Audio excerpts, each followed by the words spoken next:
It sounds like a fishtail, but scientists at Ben Gurion University in Beersheba say they have demonstrated a fish's ability to navigate on land, allowing it to drive a specially designed fish-operated vehicle around a room. 6 goldfish trained to use the apparatus managed to find their way around the small room and toward a reward, wrote the authors of a study published this month in the journal Behavioral Brain Research. The fish were able to operate the vehicle, explore the new environment, and reach the target, regardless of the starting point, all while avoiding dead ends and correcting location inaccuracies, said Shahar Given and Matan Samina, who published the research along with Ohad Ben Shahar and Ronan Segev.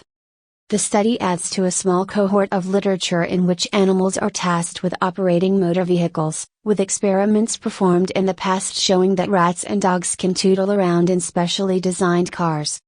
But with the fish experiment, the Beersheba researchers say they have shown that navigation skills can be transferred from a marine environment to a terrestrial one, not unlike similar studies that tracked animal behaviors in zero or low gravity environments. The way space is represented in the fish brain and the strategies it uses may be as successful in a terrestrial environment as they are in an aquatic one, the authors said. This hints at universality in the way space is represented across environments. To perform the experiment, the fish were put in a tank attached to a wheeled apparatus, which was attached to a camera tracking the fish's movement and a computer system designed to respond to the fish's movement toward the walls of the tank by moving the vehicle in that direction. Several different experiments were designed, in which the fish were able to move to a target area, and receive a reward of a small bit of food for doing so.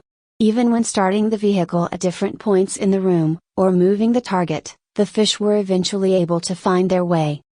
The fish were also not fooled by decoy targets set up around the room, and, as time went on, their performance improved.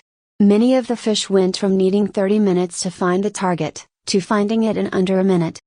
While the scientists say they were the first to study what they term domain transfer methodology in fish, they are not the first to give the waterbound the ability to explore dry land. In 2014, a team of computer scientists from the Netherlands designed a similar apparatus that allowed a goldfish to drive around a room. In that case, though, the project was designed to demonstrate the possibilities of computer vision, and in the words of its inventors liberate fish all over the world.